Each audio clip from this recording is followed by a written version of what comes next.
Bismillahirrahmanirrahim. Saya Wan Akmal bin Wan Mahmud, nombor metrik 060270. A'udzubillahi minasyaitonirrajim. Ya ayyuhalladzina amanu ijtanibu katsiran minadh-dhanni inna ba'dadh-dhanni itsm wa la tajassasu wa la yaghtab ba'dukum ba'dha ayuhibbu ahadukum an ya'kula lahma akhihi maytan fakarihtumuh wattaqullaha innallaha tawwabur rahim. Surah Al-Hujurat ayat 12 bermaksud, wahai orang-orang beriman, jauhilah kebanyakan dari sangkaan, kerana sesungguhnya sebahagian dari sangkaan itu adalah dosa. Dan janganlah kamu mengintip atau mencari-cari kesalahan dan keaiban orang. Dan janganlah kamu mengumpat sesetengah yang lain. Adakah seseorang dari kamu suka memakan daging saudaranya yang telah mati?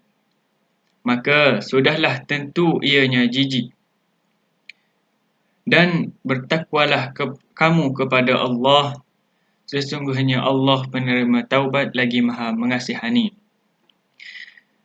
Dari segi tafsir At-Tabari, haddatsani Aliyun qala sana Abu Salih qala sana Muawiyah an Aliyun an Ibnu Abbas qawlahu wa la yaghtab ba'dukum ba'dha ayuhibbu ahadukum an ya'kula lahma akhihi maytan. Qala harramallahu 'alal mu'min an yaghtab al-mu'min bi syai' kama harrama al-maitah. Allah berkata, Allah mengharamkan ke atas orang mukmin mengumpat atau mengaibkan seorang mukmin yang lain seperti mana Allah mengharamkan al-maitah. Amsalul Quran tashbih syai'un bi syai'in fi hukmih. Ibnu Qayyim mendefinisikan Amsal Quran dengan menyerupakan sesuatu dengan sesuatu yang li'annya pada dalam hukum halnya.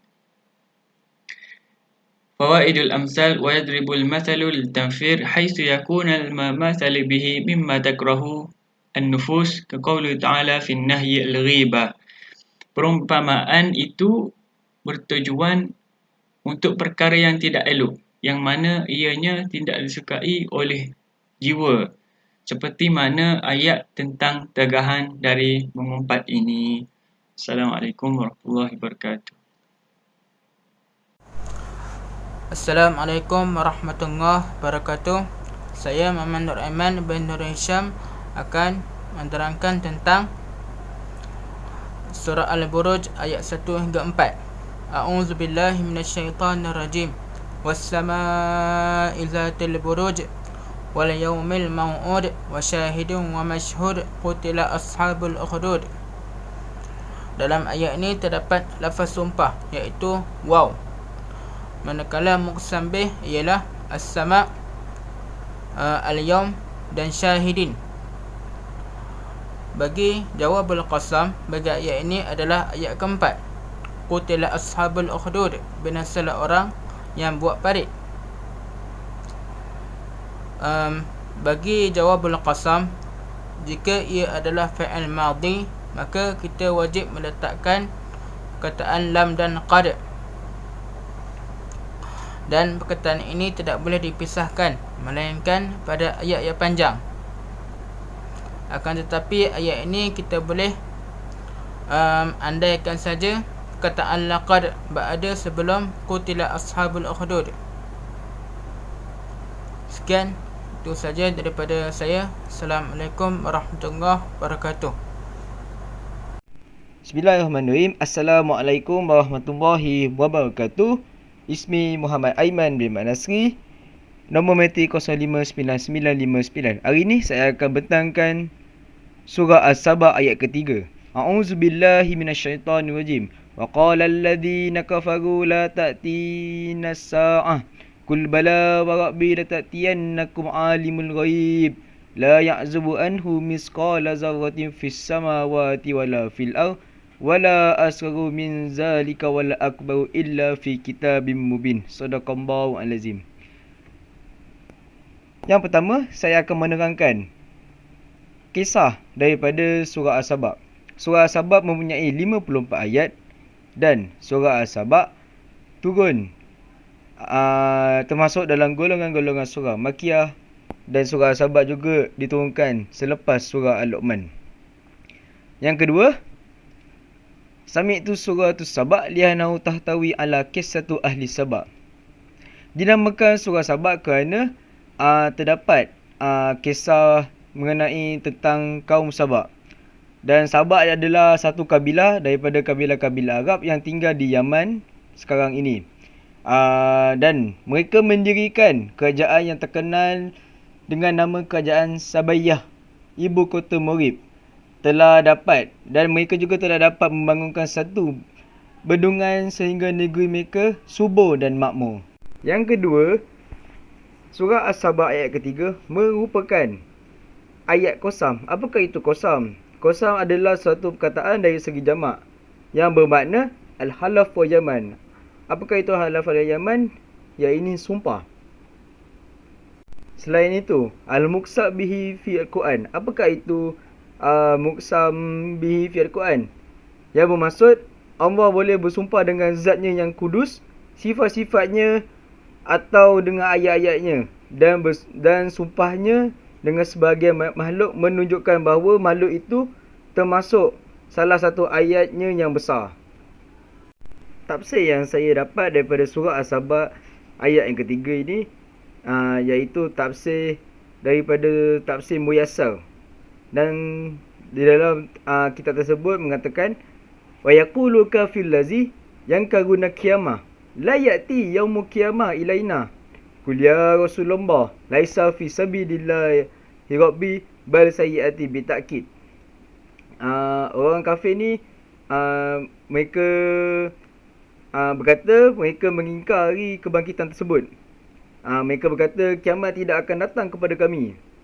Akan tetapi Rasulullah SAW berkata, tidak, demi Allah Subhanahu Wa Taala, ia pasti akan datang.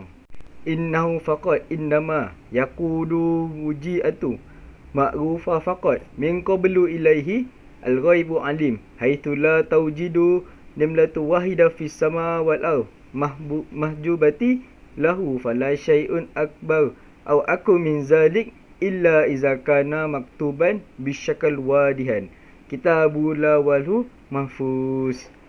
Hanya saat kedatangan hanya diketahui oleh Allah Subhanahu Wa Taala, dan hanya Allah saja yang mengetahui segalanya, di mana tidak sama baginya seekor semut di langit dan di bumi. Tiada yang lebih besar ataupun lebih kecil kecuali tertulis dalam kitab Allah Subhanahu Wa Taala, iaitu Lahul Mahfuz. Assalamualaikum warahmatullahi wabarakatuh. Ismi Muhammad Fathi bin Kamaruddin, bernombor metrik 059845. InsyaAllah saya akan membahaskan perbahasan ayat daripada surah Al-Baqarah ayat 163 dan 164. Qala Allah Ta'ala fil Qur'anil Karim ba'da a'udzu billahi minasyaitonir rajim. Wa ilahukum ilahun wahid. La ilaha illa huwar rahmanir rahim. إن في خلق السماوات والأرض واختلاف الليل والنهار والفلك التي تجري في البحر بما ينفع الناس وما أنزل الله من السماء من ماء فأحيا به الأرض بعد موتها وبث فيها من كل دابة وتصريف الرياح والسحاب المسخر بين السماء والأرض لآيات لقوم يعقلون. Sadaqallahul Azim. InsyaAllah mengenai maksudnya saya akan membahaskan daripada perbahasan yang telah dibahaskan oleh dalam kitab tafsir Al-Jalalain. Mana maksudnya pada ayat 163. Dan Tuhanmu yang berhak kamu sembah ialah Tuhan yang Maha Esa, yang tiada tandingannya, baik pada zat maupun sifatnya. Tiada Tuhan selain dia, dialah yang Maha Pemurah lagi Maha Penyayang. Apabila mereka menuntut bukti, turunlah ayat 164. Maksudnya, sesungguhnya dalam penciptaan langit dan bumi, iaitu keajaiban yang ada padanya, dan silih bergantinya malam dan siang, dengan datang dan pergi bertambah dan berkurang, dan perahu atau kapal berlayar di laut lakukan. Tidak tenggelam atau tersangkut di dasar laut dengan apa yang bermanfaat bagi manusia, berupa perdagangan dan pengangkutan barang. Dan apa yang Allah turunkan dari langit berupa air, yakni hujan. Lalu dia menghidupkan bumi bersamanya, iaitu dengan tumbuhnya tumbuh-tumbuhan setelah mati, seertinya sesudah ia kering, dan meratakan segala jenis binatang di bumi kerana ia membiak dengan rumput yang ada di atasnya, dan hembusan angin memindahkannya ke utara atau selatan dan menjadikannya panas atau sejuk, dan awan terkawal dengan perintah Allah sehingga ia bertiup ke mana yang dikehendakinya antara langit dan bumi tanpa ada hubungan dan pertalian sebenar-benar. Ia adalah tanda-tanda yang menunjukkan keesaan Allah bagi kaum yang berfikir dan memikirkan.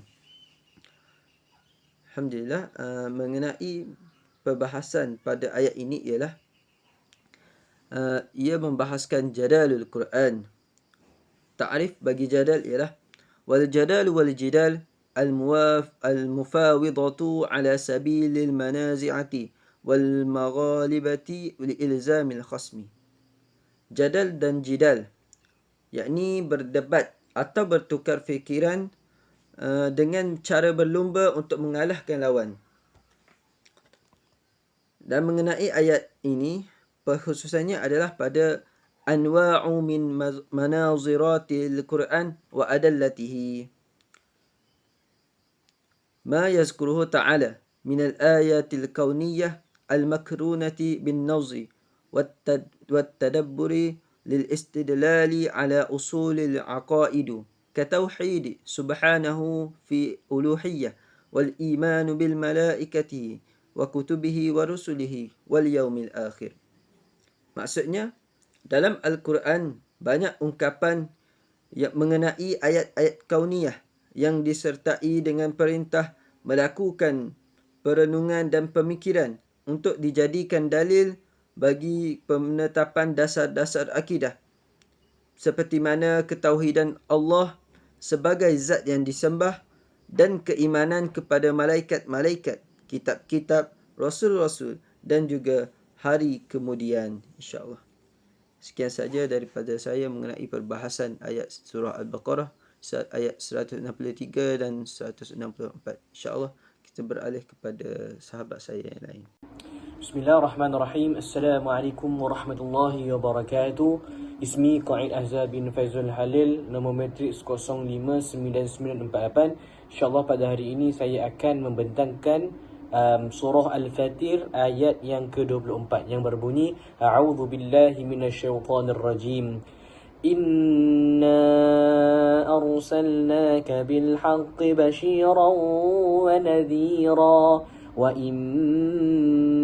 min ummatin illa khala fiha nadhir. Maksudnya, sesungguhnya kami mengutuskanmu dengan agama yang benar sebagai pembawa berita gembira kepada orang-orang yang beriman dan pemberi amaran kepada orang-orang yang ingkar. Dan tidak ada sesuatu umat pun melainkan telah ada dalam kalangannya dahulu seorang Rasul, pemberi ingatan dan amaran. Wasaful minat taksir kami, iaitu penerangan tentang ayat di atas. Maksudnya ayat ini menjelaskan bahawa Rasulullah SAW diutuskan kepada manusia untuk beriman kepada Allah Subhanahu wa taala yang Maha Esa, disertai dengan syariat yang dibawa, yang diwajibkan ke atas hamba-hambanya. Nabi Muhammad sallallahu alaihi wasallam juga diperintahkan untuk menyampaikan berita gembira kepada orang-orang yang membenarkan risalahnya dan menerima agama dengan baik yang dibawanya dari Allah Subhanahu wa taala, bahawa mereka akan masuk ke syurga dengan keseronokan dan kenikmatan. Beliau juga memperingatkan kepada orang-orang yang mengingkari dan mengingkari wahyu yang diturunkan oleh Allah Subhanahu wa taala, bahawa dia tidak akan masuk syurga, bahkan akan masuk ke neraka Jahannam dengan siksa yang pedih. Allahumma salli ala sayyidina Muhammad. Seterusnya kita beralih pula kepada bahagian tentang ayat ini. Apakah bahagian ataupun ayat ini, apakah faktor ataupun ciri ayat ini? Ciri ayat ini adalah qisasul Al-Quran. Ma'an qisas, iaitu beritahu tentang keadaan-keadaan bangsa-bangsa lalu dan nabi-nabi terdahulu dan kisah-kisah yang terdahulu. Seterusnya anwa' al-qisas fil Quran, iaitu jenis-jenis al-qisas fil Quran, iaitu yang mana qisas yang ta'alliq bil hawadith allati waqa'at fi zaman Rasulullah sallallahu alaihi wasallam, iaitu kisah-kisah yang berkaitan dengan kejadian yang berlaku pada zaman Rasulullah sallallahu alaihi wasallam. Seterusnya faidatul qisasul al-Quran min hadhihi al-ayah, iaitu faedah qisas ataupun kisah Al-Quran yang terdapat dalam ayat ini, iaitu تثبت قلب رسول الله صلى الله عليه وسلم والقلوب الأمة المحمدية صلى الله عليه وسلم وتقوي ثقة المؤمن بنصره الحق وجنده. Kisah-kisah yang berkaitan dengan kejadian yang berlaku pada zaman Nabi Muhammad sallallahu alaihi wasallam, iaitu mana yang menguatkan hati Rasulullah sallallahu alaihi wasallam dan hati-hati orang-orang ataupun umat Nabi Muhammad sallallahu alaihi wasallam, dan menguatkan dan mengukuhkan iman orang-orang yang bertakwa kepada Allah Subhanahu wa taala. Wallahu taala a'lam.